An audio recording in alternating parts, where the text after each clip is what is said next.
Yes, everybody. How's everyone doing? Today's Egal Talks Football. We're back again with another video. Please do me a favor, guys. As always, make sure you hit the likes on the video, hit the subscribe if you guys are new. Today, we're going to have a wonderful guest. Tom Canton from the Gunner Talk is going to be joining us. But before we get any further, I just want to let you guys know I have gotten a new channel sponsor, and I do need you guys to check it out because this is probably one of the best VPN providers that I have worked with in a long time. Infinity Shield VPN are going to be the new channel sponsor, and they have actually given you guys a discount code of 30% off.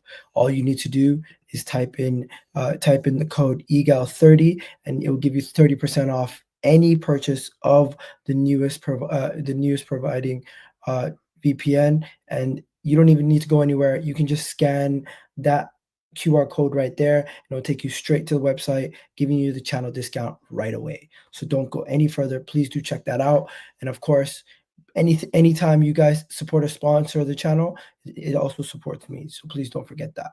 But yeah, always need a VPN provider, and please do go check that out, guys. We're at it. Anyways, let's get back to business as we need to talk about Arsenal, and we got a lot on our plate. So yeah, this is going to be the new setup for now. Big up, Tom. Welcome for joining. Welcome. If you guys don't know Tom, the Gunner Talk every day at 8 a.m. on the weekdays. On weekends, sometimes you do it on the weekends also at times. Every day, yeah, weekends too. Madness. I don't always see you on weekends, but sometimes I see you on an odd Saturday and Sunday when there's major news. But yeah, international break is always not fun. But luckily, this is the last international break until March. Hopefully no more injuries, as you've already heard probably about the Leandro Trossard stuff. But hope you're doing well, Tom. Long time.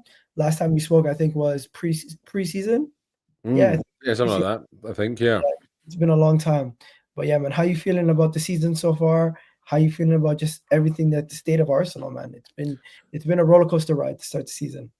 Yeah, it was kind of it was definitely an up at the start, and then we're very much in the down at the moment, and it's not feeling too great.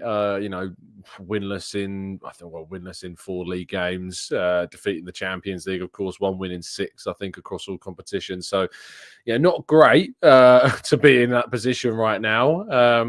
I think we've had the most misfortune of any of the seasons under Arteta so far. We've been so badly hurt by not just injuries, but the decisions as well. But then we have to look internally. You have to look at some of the decisions that we've made, either in the market or perhaps, some of the decisions in the games that we've made that haven't gone our way and not helped us in any way or shape or form. I'm sure we'll come on to that. But yeah, I think there's an opportunity coming up with the games that we've got to kind of recover our position and perhaps put ourselves into a much healthier place come the end of the year.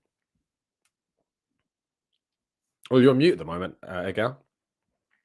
Sorry about that. Hopefully we do recover and we get ourselves back in a positive position. As you guys join in, please do hit that like button. Please do hit that subscribe button. More specifically, Tom, we have been slightly hit by the injury bug. Would you say this is a little bit worse than we've had it the last 2 years to start the season? Of course, key players like Martin Odegaard missing games. We've also had Declan Rice, Bukayo Saka have little niggles here and there. Who else have missed significant time? Calafiori. Yeah, Calafiori's been out. Ben White obviously has now had a surgery. He's going to be missing for a while. Tomiyasu's been out. He's been injured obviously too. Mikel Moreno was out for a long portion of the start of the season with that shoulder injury. So yeah, we've had quite a few problems. Where do we begin?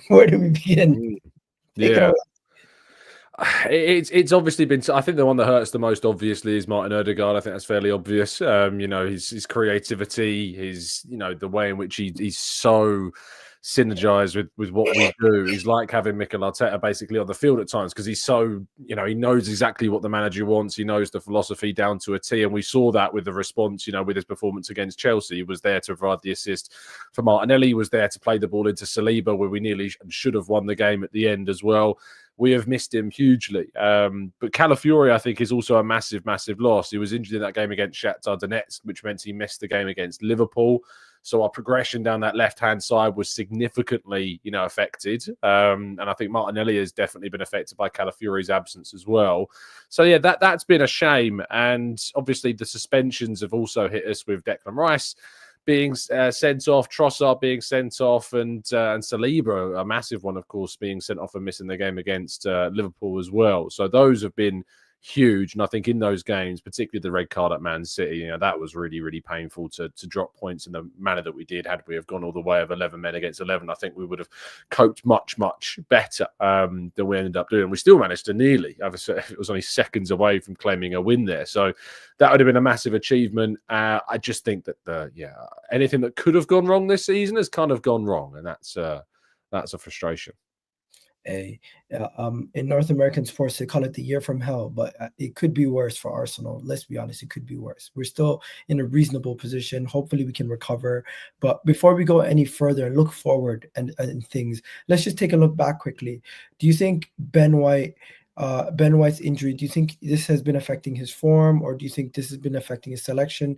Because he hasn't really gotten a lot of game time, I don't think, compared to the way that we were using him week in, week out in the previous seasons. Yeah, without a doubt. I think he's been carried. He's a player that we know from, I think Rob Holding did an interview a while ago where he spoke about Ben White basically playing through, a ridiculous number of injuries. And clearly that's catching up with him now. He's not a young player anymore. He's 27. And I think people forget how quickly these players have progressed to, their mid to late 20s now. And he was signed to that group of players that were all under 20 or 23 and under at the time. But he's progressing through to the peak years of his career. And I think that does catch up with you, especially when you've been playing through so many issues. So hopefully he's not out for too long. I know there's been a number of reports and claims that it could be, 2-3 months that he might miss, which would be a big, big loss if indeed that is the case. I don't know any information about specifics of that. I was just told that they're hoping it's not too long. And that it was only a minor procedure that he had undergone to kind of fix this ongoing joint issue. But it means that hopefully when he does return, that we get the Ben White back that we've been so used to seeing. And that, I think, for the long term is obviously a lot more beneficial. Also, you heard yesterday, Leandro Trossard left the game for Belgium early. A little bit concerning there. Are you concerned about our attacking options, especially if Leandro Trossard is out injured? Yeah, I think people were very quick to kind of say, Trossard's not had the best of seasons, so it's not that big of a blow. This is a guy that scored some massive goals for us in really big games. I know he missed the shot against Chelsea this season, but he was the guy that got the equaliser there last season. He's the guy that scored the third goal against Liverpool. He's the guy that scored against Porto, against Bayern Munich in the Champions League. He's a player that, you can usually rely on for a really important finish and to be able to finish those big chances. So without a doubt, whether or not we've enjoyed Trossard's form as much as we had in previous seasons, he is going to be missed. We don't know how serious, if serious at all, this injury is. He only got to the 38th minute in Belgium's game against Israel. But I just think that, with Martinelli not necessarily looking like his absolute best, although we hope that improves if Calafiori returns, with Havertz, of course, being our leading scorer, but also not being prolific enough for most. And even Saka's not looking, exactly back to his best from that injury he suffered, and now he suffered another one. So, yeah, I think there is a question mark about our attacking options with the injuries that we've got. Jesus isn't performing when he's coming off the bench either, and Sterling has not been great either. So, there are question marks at the moment about Arsenal's attacking capacity. Also, Leandro Trossard, is he a player that you see having a long future at Arsenal? Is this somewhat, because apparently we're looking to give him a new deal to tie him down potentially? I'm thinking with the fact that Saudi Arabian clubs were looking at him, if we were to be able to sell him in the summer, maybe we should re-strengthen that attack, and he could be one of the players who exits. Could be, but as I say, Trossard's a player that has turned up in big moments for Arsenal. I don't think it would be a really long extension. He's 29 years of age now. I think his contract runs through until 2027. So I imagine it would just be kind of protecting your asset, if you will, because if a club does come in, like a Saudi Arabian side in the future, you want to know that you've been able to maximize any potential value. His contract runs out in 26. Maybe he has a year option that I'm unaware of, but if he doesn't, obviously that means he only has 1 year left come the end of this season. So a 1 or 2 year extension probably does make more sense. But I get what you're saying. If you want to upgrade on players in the team, I think Trossard over the last 18 months has been better than Martinelli. So if we're talking about a player that you could argue needs to be replaced with the two of them, well, Trossard's done more to earn his keep, at Arsenal in these last 18 months than Martinelli has. But, I think there's capacity for Arsenal to add a versatile forward that means they can cover across multiple positions. Also, you mentioned Jesus, but Sterling. What do you think the Sterling deal has already backfired on us? Like he doesn't look like he's offering us much yet, or do you think the jury's still out? I don't think it's a case of the deal backfiring. It was a panic signing at the end of the window that you get what you pay for. You know, Arsenal are barely paying any of his wages. Chelsea are paying the far majority of his wages that are on the books. It's a loan deal. It's not, you know, a financial commitment that Arsenal have got. And it was either Sterling or nobody. So, you know, I guess the argument there would be it's better to bring in a player that can offer you something rather than leaving yourself entirely short in that position, with Reece Nelson having asked to make that loan deal to Fulham happen on deadline day as well. It wasn't something that Arsenal, you know, necessarily I think wanted to do, but he's gone to the club and said that he wants to make that switch and he wants to go and play more football. So Arsenal have responded, and there's not really many options on deadline day to go for. So no, I don't think it's a deal that's backfired. I think it's a deal that's probably gone about as what we could expect from a Sterling loan deal, to be fair. Yeah, low risk, low reward at this point. At the moment, yeah. That's what it is. But hey, you never know. Hopefully he can turn it around also. What about the fact that we sold I see a lot of people going back to the fact that we sold Reece Nelson and Emile Smith Rowe, and they're doing decent over at Fulham. Do you think that's a point where the club kind of looks at themselves and they say maybe we could have gotten more from those guys? Because then I'm looking at Liverpool and they have guys like Curtis Jones, Harvey Elliott, who's been injured for majority of the season, and they seem to give them they seem to give them something off the bench or even start for them when need be. Well, who do you think's had a better season, Martinelli or Smith Rowe? I would say Smith Rowe, because he's at Fulham. It seems like the goals that he scored are more impactful. Well, Martinelli has more goal contributions this season than Smith Rowe. Yet there's this perception, of course, that Smith Rowe has had a better campaign. I think he's been good. I think his transition to Fulham very well, and I think his performances have been good. But it's not like he's taken it by storm. You know, it's not like he's been unplayable at Fulham. He also, like Nelson, asked for this move. He wanted to take a step away from Arsenal. He wanted to go on to that next challenge. And Arsenal were given an offer by Fulham that was very good. You know, well over £30 million. A sell-on clause that's more than 10% as well for any future sale is also good. And Arsenal, therefore, bring in money that have enabled them to reinvest that summer, and will obviously enable them to have more financial capacity to spend in future windows as well. He wasn't being used, you know, at Arsenal. It's all well and good saying, I wish we'd have Smith Rowe to play, but the reality was that he wasn't playing even when he was hit. So it's either a choice of keep a player whose contract is going to dwindle down, and why would he renew when he's not getting minutes, or take 30+ million quid for the guy, get him playing elsewhere, open up a space in the squad and fill it with a player that Arteta is going to use, which we hope will be Nwaneri. But obviously he's not got the minutes that maybe he deserves so far, but that we imagine will change as we move forward. Why do you think Ethan doesn't get the minutes that? Because there's games like the Bournemouth game, there's games like the Brighton game, there's maybe not the Brighton game, but then there's games Shakhtar Donetsk, I think. Shakhtar Donetsk. What else is there? I'm thinking more recent. Newcastle even. There's just all these games where I'm looking and I'm like, we need somebody more attacking, and just Ethan seems to be that guy who gives us that Odegaard-like influence in the game, somebody who can hold on to the ball in those attacking areas where if you've seen the passing map in the Newcastle game, we had nobody in that 10 position in the center of the midfield receiving the ball or passing the ball. And it's like, it makes us so much more one-dimensional and more predictable, and almost like what we seen versus what we seen versus Shakhtar, which was just cross the ball for 90 minutes. And it seemed like we didn't really have a plan.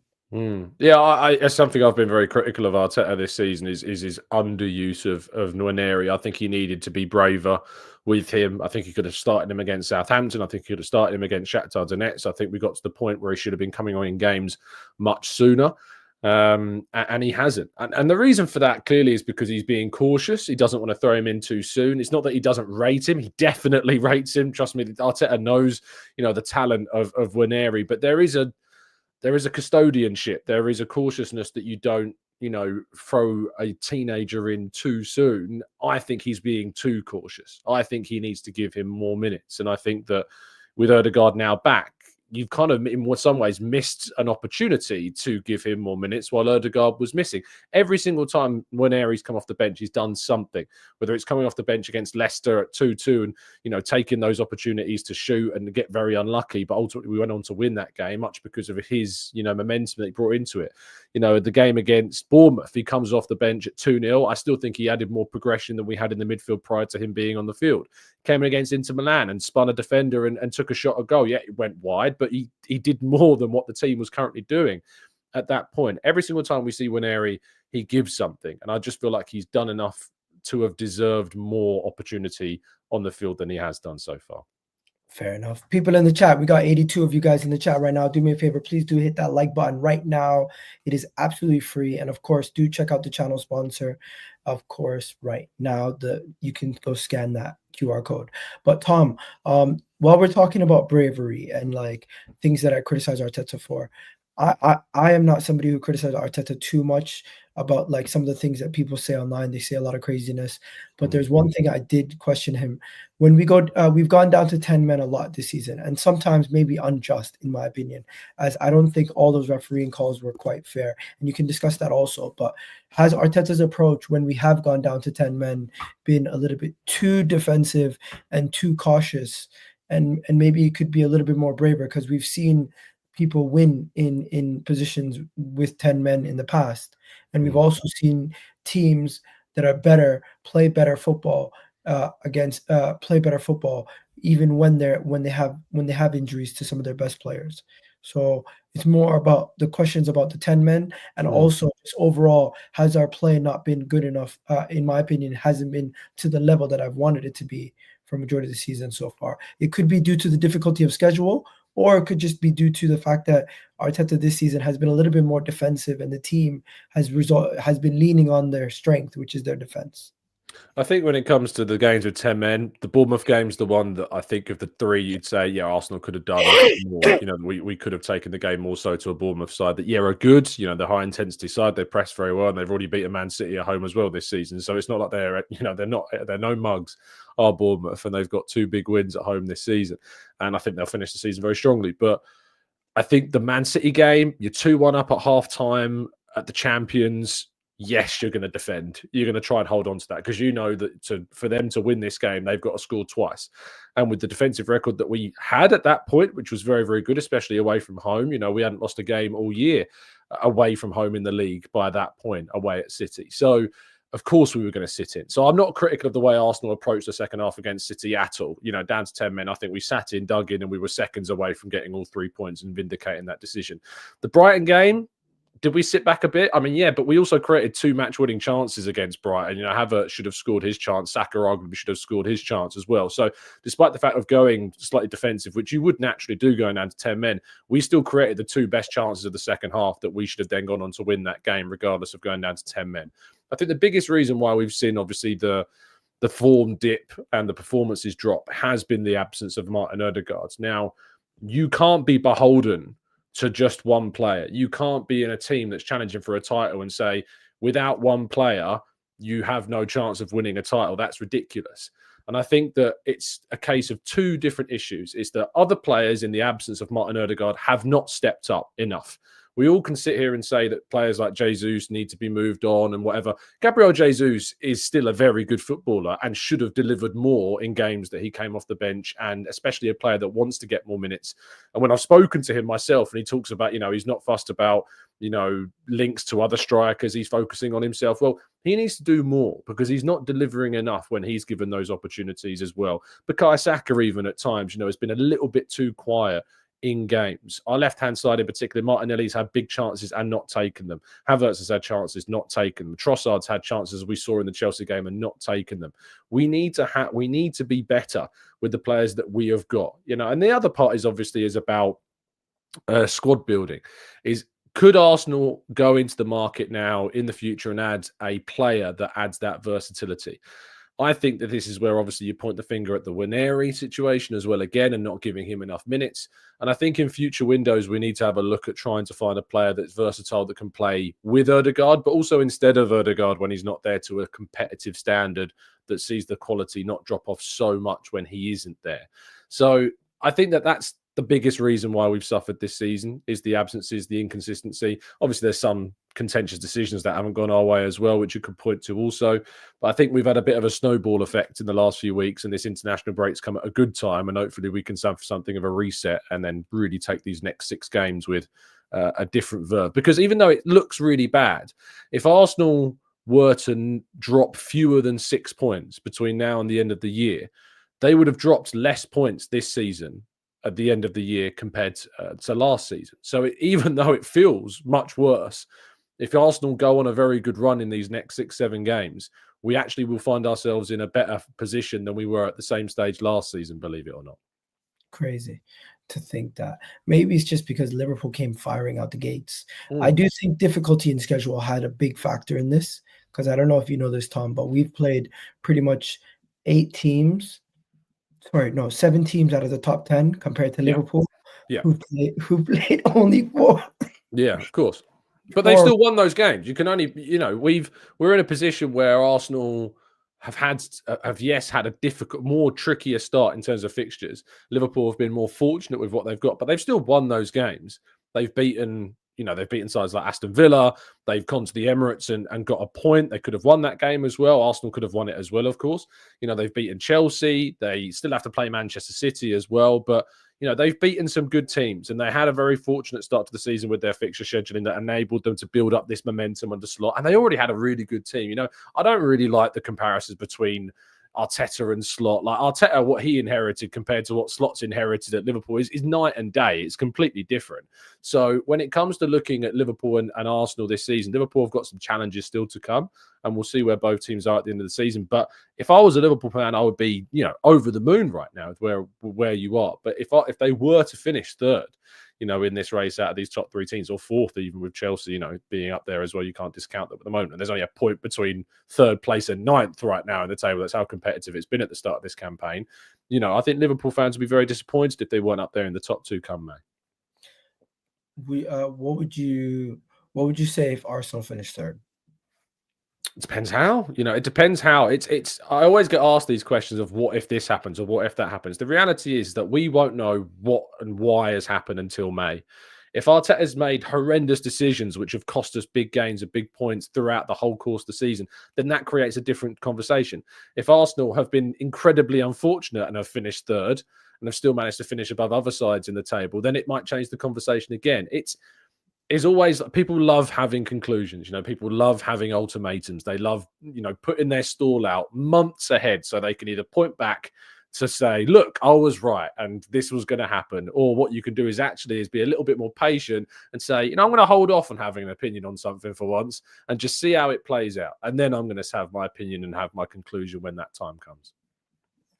Okay, so yeah, we're not having a manager conversation right now, but the team has to improve, and the manager has to improve, and everyone needs to improve, because we do have to get ourselves back into this race. 9 points behind this early in the season is very underwhelming. But before we go any further, guys, please do hit that like button. Please do hit that subscribe button.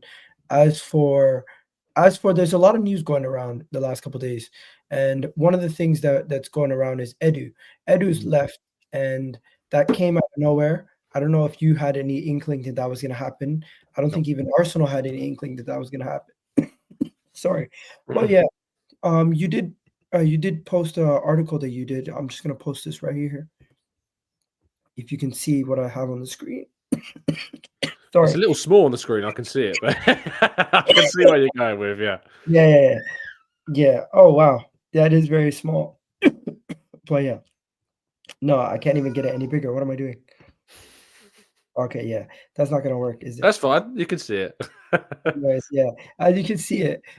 So you did post the article. If I'm not mistaken, on what do you call it? Football London, yeah. London, yeah, Football London. But take it away, as I'm choking up.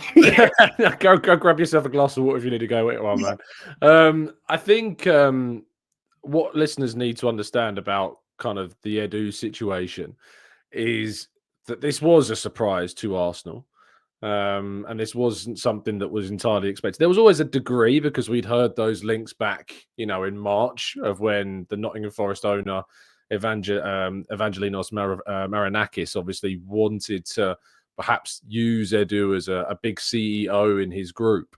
So we knew there was some rumblings and some rumours about Edu being linked elsewhere, but it was still a big surprise when it happened and that he was going to resign. It's a massive scoop for Sammy Mokbel of the Mail, of course, who got it at the time. And I think that now Arsenal are in a position where they need to find, they need to find that next figure to come in and replace a guy who's done, overall a hell of a job. It's not been perfect, Edu's role. I remember, again, we've had lots of conversations down the years about whether Edu was doing a good job or not. But the reality is he took over the club as technical director in 2019, sitting wherever we were in 2019, which is well away from where we wanted to be. And his work has helped build up the squad to a position where now, after just 3 years of Arteta's project, we were in a title race, establishing itself in the 4th year. And in the 5th year, of course, we've got challenges right now, but we hope that we'll be competing again come the end of this season as well, and hopefully picking up trophies. And we are a far more competitive team after Edu's tenure at the club. So now you need to find someone that can come in and obviously continue that, but also do it to an even higher standard and bring even better players and sell better and continue to keep the really important players at the club as well, like Saliba, like Saka, like Gabriel, who need to have new contracts signed, of course. Now, I wrote about Luis Campos today. I've written about Roberto Alaba as well at Real Sociedad, who's been linked. I've written about Thiago Scuro at Monaco, who's also been linked, and Thomas Rosicky, who's also been linked. So there's 4 potential candidates that could yet be chosen as Arsenal's next sporting director. There's no agreement with any of those.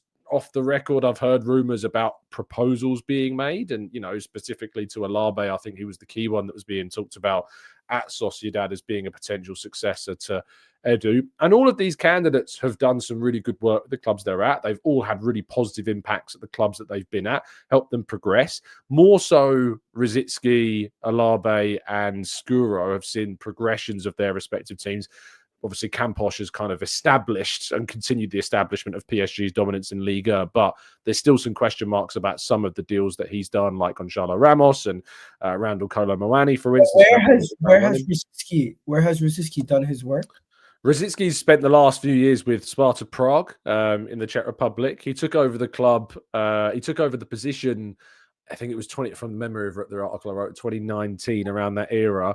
He was actually going to resign after a really short period of time. The club rejected his resignation, and he went on then because he basically felt like he didn't have enough control. Like the decisions he's making, he wasn't interested in just being kind of an ambassadorial figure. He wanted to have real say in what was going on. So they rejected his resignation. He carried on. He got into the role of sporting director, where he then did have control.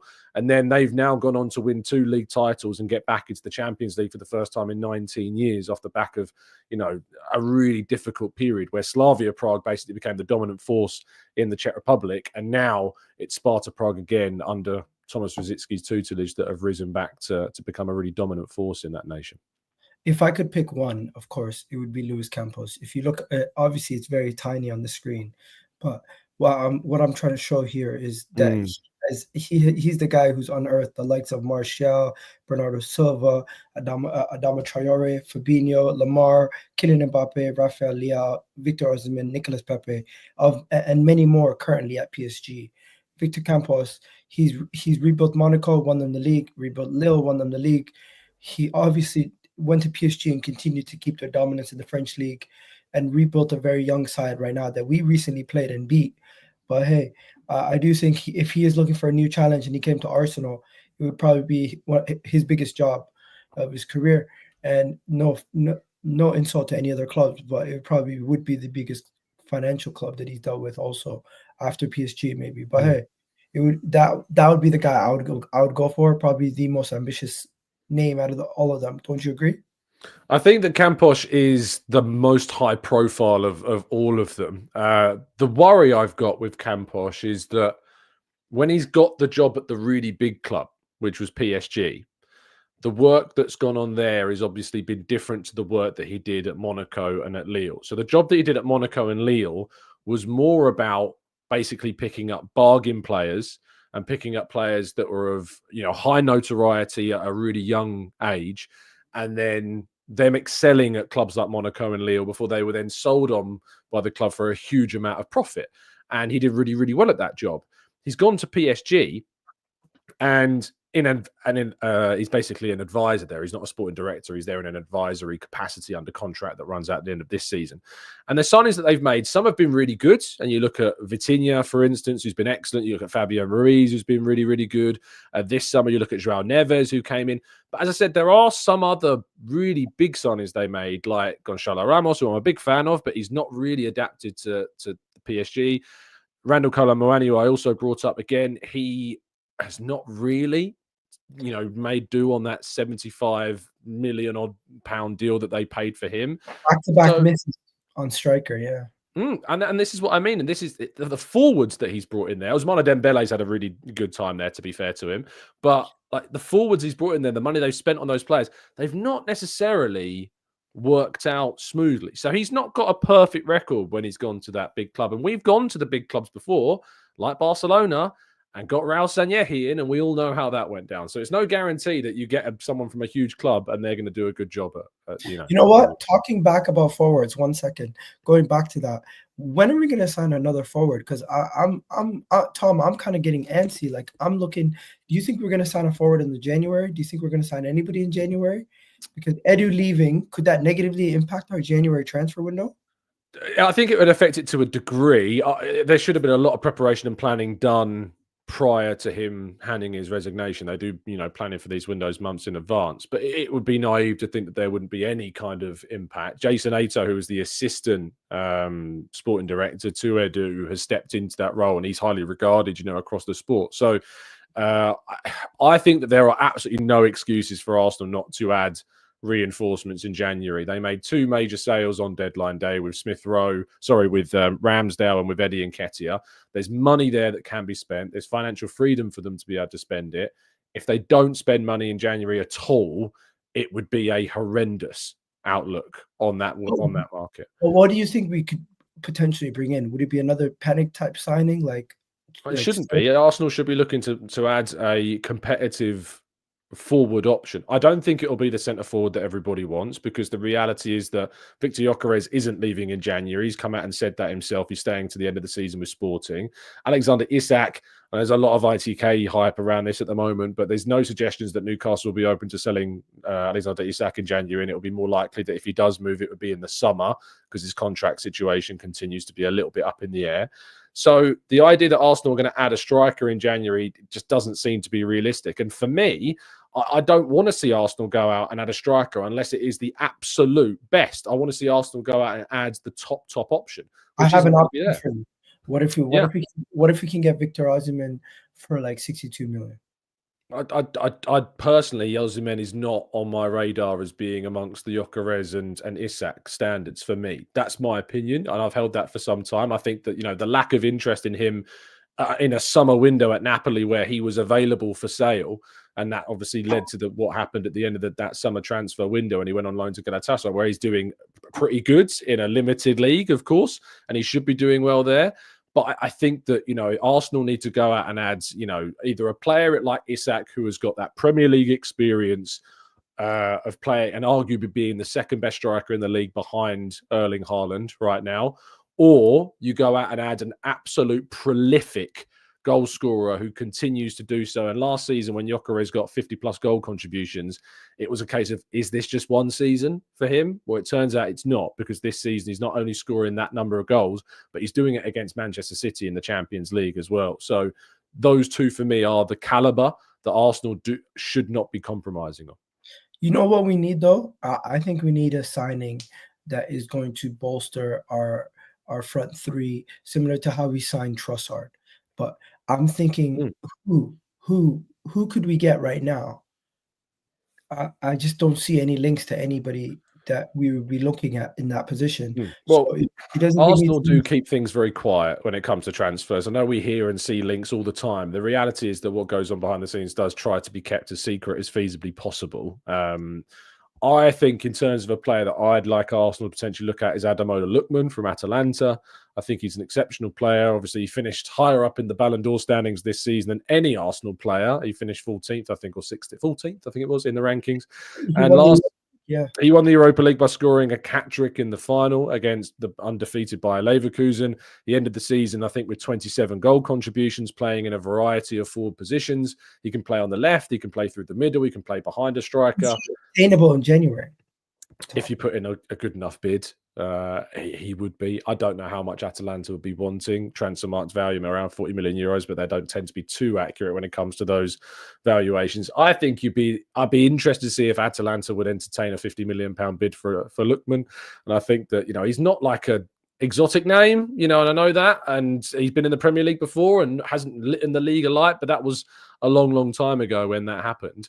And I do think that, what he's done at Atalanta in the Champions League, in the Europa League, and now in Serie A has been very, very impressive. So I'd be looking at somebody like that to be an addition to the team. I think these clubs get a little bit too big for their boots and they start asking for ridiculous price tags. Why wouldn't they? When Chelsea are willing to pay 120 million for Enzo Fernandez, I wouldn't be surprised if Arsenal were looking to spend maybe 40 to 50 million, and then they started saying that no, we want 80, 60. They want 80, 70, something like that. You know what I mean?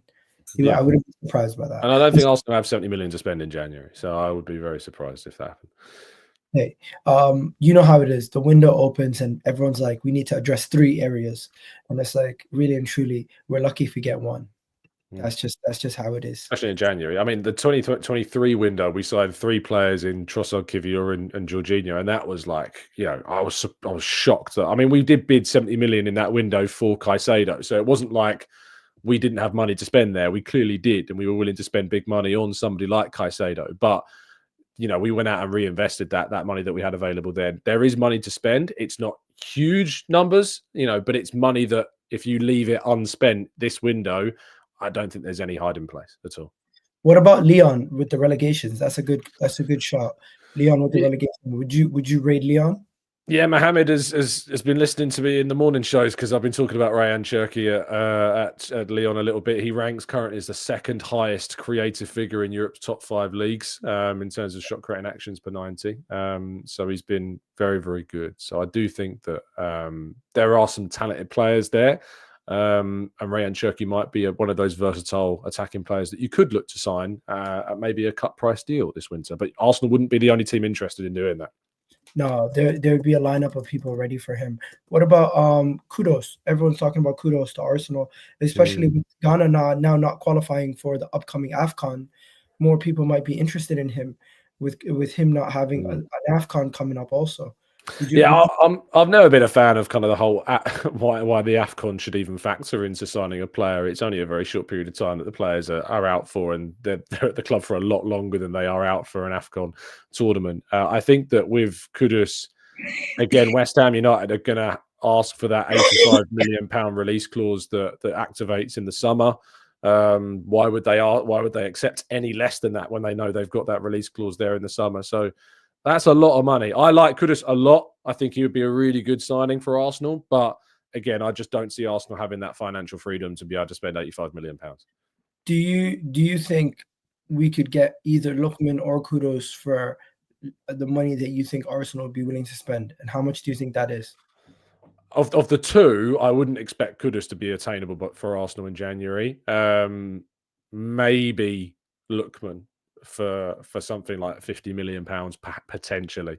But I'd be really surprised if Arsenal ended up spending well over £70 million on anybody during that window, because we couldn't in the summer, and we've only brought in Eddie Nketiah, and we've only brought in money for those 2 after Arteta spoke about not being able to do a Declan Rice type deal in the summer. So I'm not expecting that.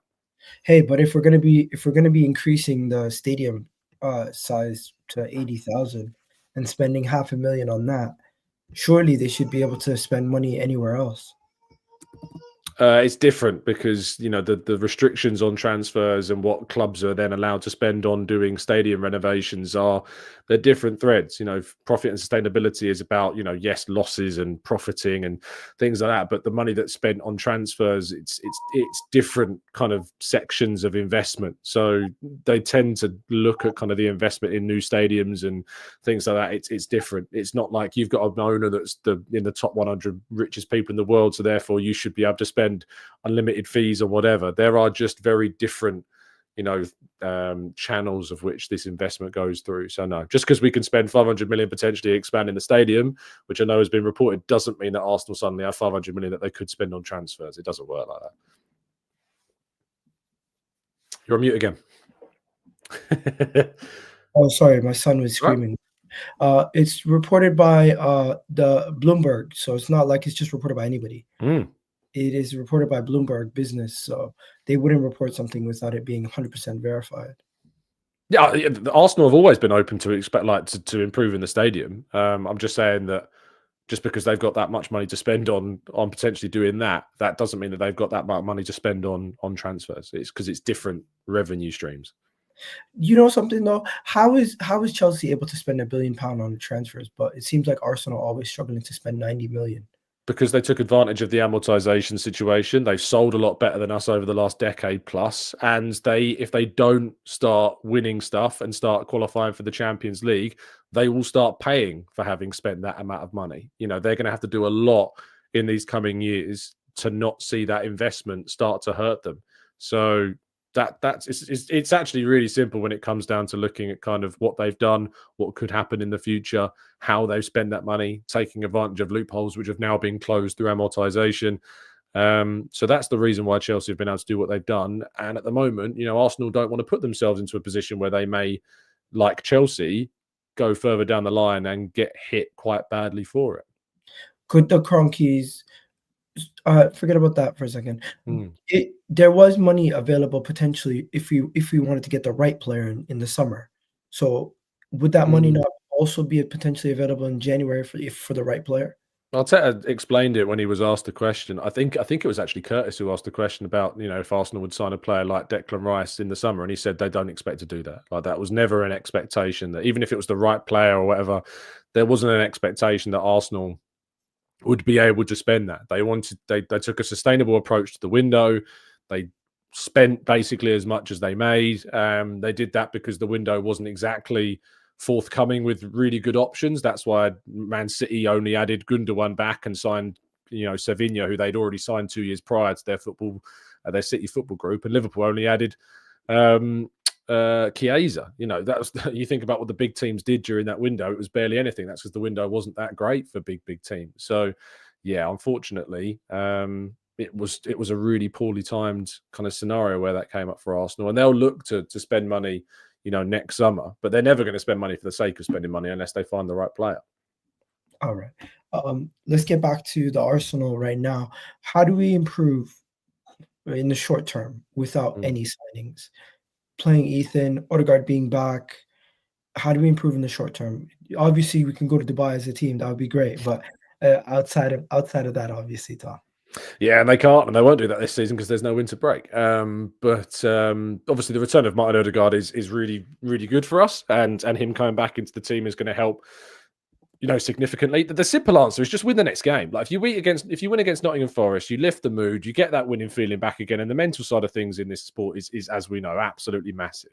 So it's ridiculous, to go too deep on these things because they can be really, really simple.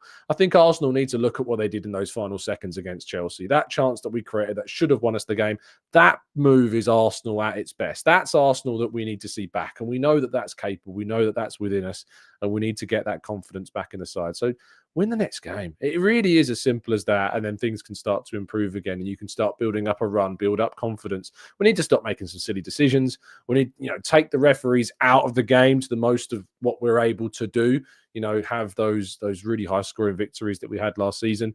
We need to utilize the wide areas a lot more, and not by just crossing the ball into the box. We need to find more, tangible ways of getting inside to the box and then making our cutbacks and getting those incisive passes. We need to better movement in the forward line, and we need players like, Saka to take more responsibility. But we also need players that are outside of the starting 11, like Jesus, like Sterling, like perhaps, Jorginho, Mikel Merino. These players need to take, the opportunities when they do fall to them. And we need players to stop getting injured as well. That would be a really good thing to happen to us.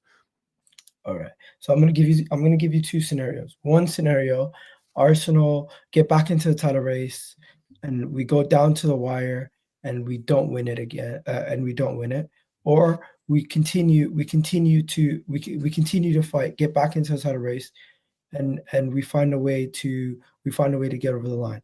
What do you think is more probable? The first one. At the start of the season, Arsenal weren't favourites for the league. They're certainly not favourites for the league now. And this idea that I know that people, there's this whole thing. If we don't win the league this season, then Arteta has to go, which I always find maddening because that's just not realistic. I've had so much fun. Liverpool win the league over us. Then congrats to them. That's fair play. Like they've had so little adversity this season. Whereas you compare that to what Arsenal have dealt with, it's night and day. So I don't think that would be entirely surprising. They got a team that's won the league ever so recently, that's won the Champions League very recently, and most of the players that they did that with are still here. And not only that, but they've added more players to that team as well. So it's not like Liverpool winning the league should even be a surprise to people because they're a fantastic team that have got a good manager now in charge of what Jurgen Klopp left behind, and he left that club in a very, very good way to be taken over. So this whole thing about if Liverpool win the league, it's incredibly damning on Arsenal. Not Arsenal. They're just really good. It shouldn't be a surprise too much. It's not damning on Arsenal as a football club. It's damning on Arteta. Why is it damning on Arteta? Because Arne Slot is able to come in and overtake us to win the league. And I felt like we were the best, most equipped team to do that. I think we're a better team than Liverpool. I think Arteta is a better manager. So do I, when we have all our players available. Yeah, I think we are a better team, but we've not had them available to us. They've also had injuries also. It's maybe not to the same extent. You're the one who just told me minutes ago about the teams that we've faced compared to them, and we're not halfway through the season yet. That's true. But that's why I'm struggling. It's not damning on Arteta if Liverpool to win the league, and you look at what's happened so far this season. It's a massive achievement for Arne Slot, and it's like you have to say fair play, to Arne Slot for doing that. But he also inherited an incredibly talented Liverpool squad with arguably the best player in the league on its right wing, other than Rodri, who on Man City don't have this season, of course, at the moment. And that team is it's incredible. They have probably the best starting 11. If you just think about starting 11 players in the league outside of Man City, but then when they lose Rodri, I think it does shift in Liverpool's way. We have a very, very good team, but without the players that we have been without, we are going to get hurt and have been hurt because of that. And so now we're playing catch up. I don't think it's incredibly damning on Arteta at all if Liverpool to win the league. I think if Arsenal don't win the league this season but continue to progress, then that's where I want to be. I just think people get very, very entitled about. We need to win trophies. We need to start. Yeah, 100%. We need to win trophies. Maybe win the League Cup and the FA Cup double, something like that would be nice. Even if we just win one of them, just get some sort of silverware, get the winning feeling back in the team, because it has been 2 years of coming short, and it can be slightly demoralizing as a fan. Coming so close and always just getting so close and not getting over the line. And obviously, you know what I'm saying, as we've been in this situation for the last 2 years, and Liverpool being in it for so many years, them now winning it, potentially winning, if they go on to win it now with their first time changing the manager, it might encourage other people to be like, you know what, Klopp left and they won the league. Maybe if Arteta leaves, we could still go on to who are you going to get? The question is not about who I would. Of course, pick. It's about who. Why would you get rid of somebody if you're going to replace them with someone that's not good enough? Personally, if I could replace Arteta right now, say if everything went tits up and everything went to the season where we finished fourth or something, right? And I would then, the only person I would consider right now is, I don't know. I would look at it. I'm struggling off the top of my head. I wouldn't bring in a what do you call it, Ancelotti or anything like that. But it would have to be one of the guys in Italy. I would look at the former league winner for Napoli, the manager. I forget his name, or see if we could poach Inter for their manager. One or the other. Inzaghi. I mean, you'd be taking an incredible gamble to do that. It would never be guaranteed that somebody, obviously it's not managed outside of Italy, is going to come into Arsenal and suddenly, especially considering the style of football is incredibly different. Antonio Conte did it with a Chelsea team that was perfect. Players like Diego Costa, perfect for Antonio Conte. I think our team is so good right now. We literally just need a little bit of fine tuning, and we can win. We can win everything. And this team that we've got now This team, before we made any signings in the summer, was good enough to win the league. And we know that because they were only one win away from it last season. So Yes. we know that the team with the manager is good enough to win the league and is so incredibly close. We went on a run when we lost to Bournemouth. That was our first away defeat all year. Like, I agree. and I think, people talk about, excuses or raising standards or whatever. I think we're an incredibly spoiled fan base. I've been in such a fortunate position to be an Arsenal fan of these last couple of years. Like, we have been competing for the title for the first time since I was a little one. Like, I can't fathom that. And people are very greedy and they want to win titles. They want to win trophies. I get that, But the thing is that Arsenal, if you've been following them for an incredibly long time, haven't been doing that. And we've put ourselves back into a conversation where we can win titles or we can potentially compete for them again.